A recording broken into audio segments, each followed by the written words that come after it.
vivido e visto todos os dias notícias cada vez piores sobre a corrupção do nosso país. Isso tem trazido uma revolta contra os políticos que estão no poder.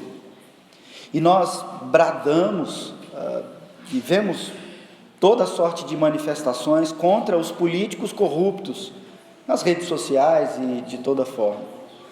Como se eliminá-los do poder hoje solucionasse todos os nossos problemas como sociedade. Mas essa semana, diante de tudo isso que nós vimos e temos visto, eu assisti um comentário de um homem chamado Leandro Carnal, professor de História da América na Unicamp. Leandro afirmou algumas coisas que eu já afirmei aqui de púlpito, mas talvez um pouco desconexas, não como ele fez, e falando sobre a corrupção. E eu, parafraseando aqui as palavras de Leandro Carnal, ele diz que as pessoas que acham que a corrupção está apenas em um partido político são muito felizes, porque não enxergaram ainda o que é corrupção. A corrupção, afirma ele, começa no leito da sociedade, no lar, dentro de casa. A corrupção começa quando aquele que não tem habilitação para dirigir, dirige porque o próprio pai pede. A corrupção começa quando vamos pelo acostamento. A corrupção começa quando furamos uma fila, quando o recibo do dentista é negociado para burlar o imposto, quando eu, autônomo, não declaro a minha renda. A corrupção começa quando eu escolho um político pelo que ele vai me beneficiar, particularmente, ou a minha classe.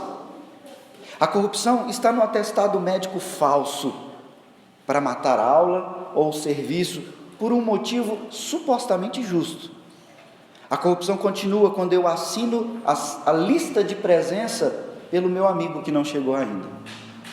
Então a corrupção fica evidente como uma ponta do iceberg. Vemos um partido na liderança que fez o que beneficiaria a sua classe, seu grupo, sua individualidade.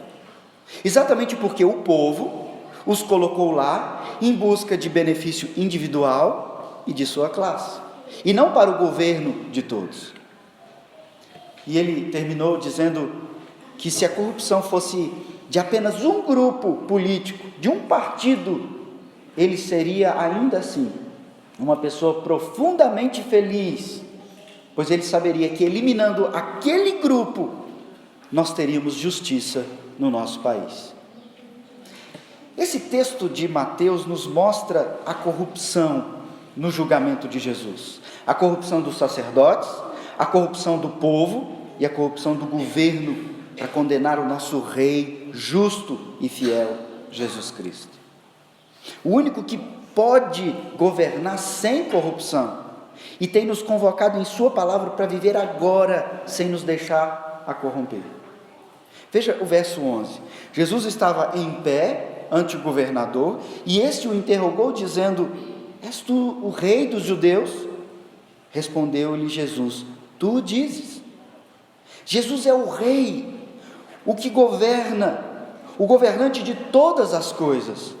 Veja que Jesus está diante do homem que governa aquela instância, naquela época, e não poderia, aos olhos daquele homem de Pôncio Pilatos, haver outro governante, outro rei naquela instância. Todos eles estavam debaixo do governo de Roma, mas quando o governante corrupto pergunta se ele é o rei, Jesus respondeu-lhe: tu o dizes? Jesus não nega que ele é o governante, que ele é rei. E nós vemos no verso 12: e sendo acusado pelos principais sacerdotes, pelos anciãos, nada respondeu. Então lhe perguntou Pilatos: não ouves quantas acusações te fazem? Jesus não respondeu nenhuma palavra, vindo com isso a admirar-se grandemente o governador. Lembre-se, Pilatos sempre julgava causas, e condenava homens.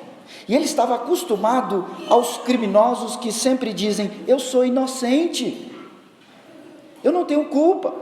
Assim como nós vemos todos os políticos culpados dizerem. Se você conversar com um presidiário, a maioria deles tem uma história muito triste para te contar, de que eles não têm culpa de estarem presos. A culpa é do sistema prisional, a culpa é do governo, a culpa é da sociedade, a culpa é do pai que bateu nele na infância e por isso ele se tornou um estuprador. Todos jogam a culpa de seus atos em alguém, mas ficar calado diante da oportunidade de se defender, jamais. Mas Jesus não respondeu nenhuma palavra. Isso fez com que Pilatos admirasse o comportamento de Jesus. Meus irmãos, quem se justifica demais está buscando agradar quem o ouve e jogar a culpa em alguma outra coisa, mas não em assumir a sua culpa. Quem tem consciência limpa, fica tranquilo. Isso é tão verdadeiro que já é usado como uma técnica, uma estratégia de teatralização, de mentira, para convencimento de que não se tem culpa. Uma pessoa cheia de culpa, corrupta, hoje em dia, sabendo disso, que eu estou falando, um político com todas as provas apontando contra ele, aprovando a sua corrupção, quando questionado ele diz: eu não tenho nada a temer, eu sou inocente, nada a declarar. É claro que esse não é o caso de Jesus Cristo. Ele de fato não se justifica, pois ele sabia que haveria de cumprir o que estava acontecendo ali naquele momento, e que de fato ele é o rei, o justo juiz. Ele não poderia negar isso. Pilatos faz estas perguntas, pois ele não queria participar daquela armação. Ele sabia que era errado. Veja o verso 18, onde fica claro isso. Porque sabia que por inveja o tinham entregado. Pilatos sabia que a motivação era inveja. Não havia uma acusação real para que Jesus fosse morto. E no verso 19, algo a mais. Diz que estando ele no tribunal, a sua mulher mandou-lhe dizer: não te envolva com este justo, porque hoje em sonho muito sofri por seu respeito. Pilatos, querendo se livrar dessa armação, pergunta mais uma vez sobre a que acusação ele iria condenar Jesus. Mas conforme o verso 20, os principais sacerdotes e os anciãos persuadiram o povo a que pedisse Barrabás e fizesse morrer Jesus. Os sacerdotes persuadiram o povo. O povo corrupto que semanas atrás gritou hosana nas maiores alturas quando viu Jesus, agora grita: crucifica-o, crucifica-o. Pilatos então faz como os nossos governantes fazem hoje, tirando o corpo fora de algo que não tem como tirar o corpo fora. Veja o verso 24. Vendo Pilatos que nada conseguia, antes pelo contrário, aumentava o tumulto, mandando vir água, lavou as mãos perante o povo, dizendo: estou inocente do sangue desse justo, fique o caso convosco. Veja que para os judeus, o fato de Jesus assumir que era o rei dos reis, rei dos judeus, já era blasfêmia. Mas para Pilatos, que não era judeu, pouco importava. Ele não tinha um motivo religioso para achar aquilo uma causa de condenação de morte.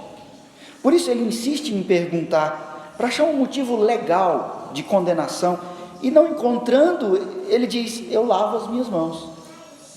Lavar as mãos aqui, meus irmãos, é bem claro para todos nós. É um sinal de que você não tem nada a ver com o que está acontecendo. Você tem as mãos limpas quanto à sujeira que está sendo feita. Você lava as mãos. Nós usamos essa expressão até hoje.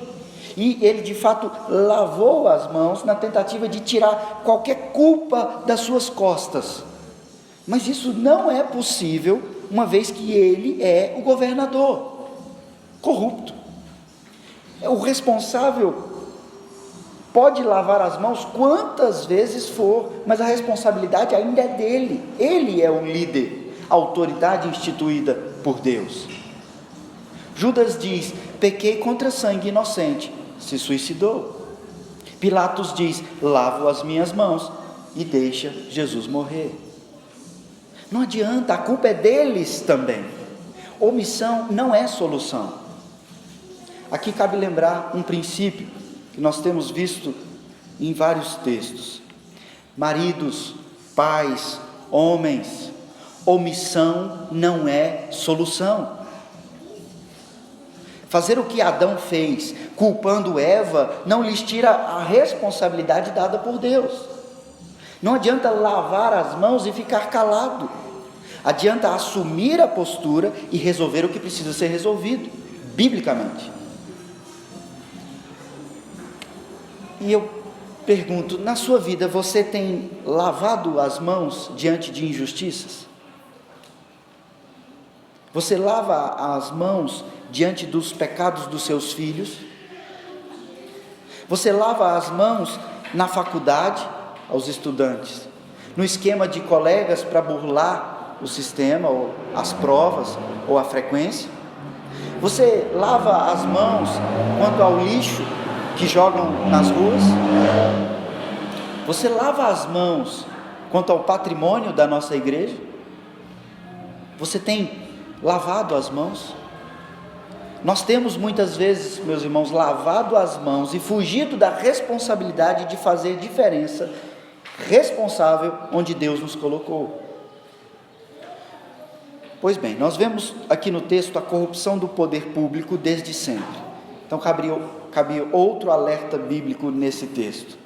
Não coloque as suas esperanças no poder público, pois o justo governo é de Cristo. Ele é o justo juiz, o Rei dos reis, o Senhor dos senhores.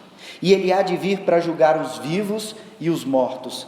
E Ele não vai lavar as mãos diante do ímpio, tampouco tem feito isso hoje diante de você que busca a justiça. Jesus não lava as mãos diante das injustiças que são feitas na sua vida. Confie nele e não no poder público. Essa marcha para Jesus que aconteceu essa semana, onde milhares de pessoas evangélicas caminham e decretam que o país vai ser do Senhor Jesus e sexta-feira tudo vai mudar, é uma farsa gigantesca.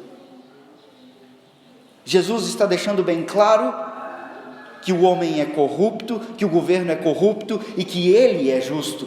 Não adianta milhares de pessoas saírem na rua decretando que o governo é do Senhor Jesus, se o governo sempre foi dele.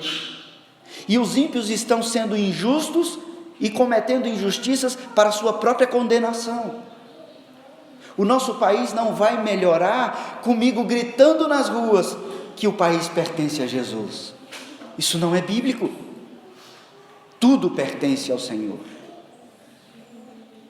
Aquela marcha, em documento já foi condenada pela nossa igreja, a Bíblia condena e não vai nos levar a lugar nenhum.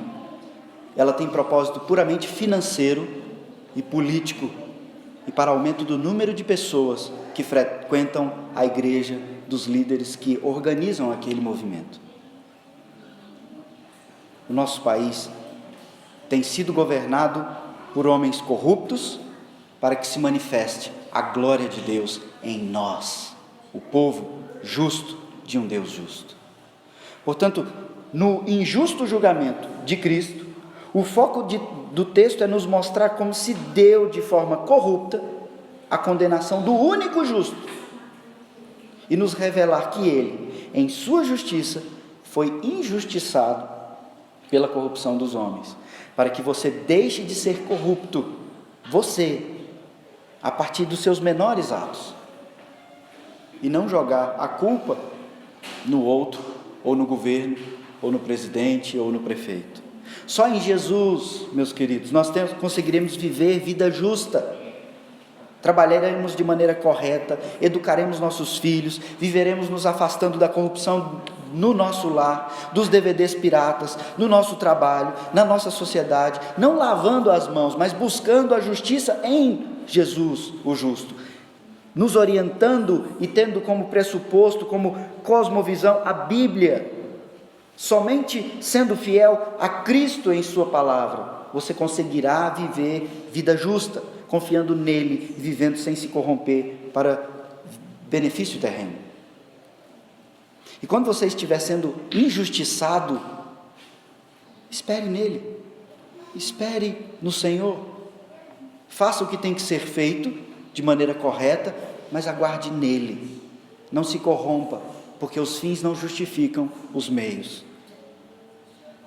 Jesus calou, confiado na justiça do Pai, e foi morto.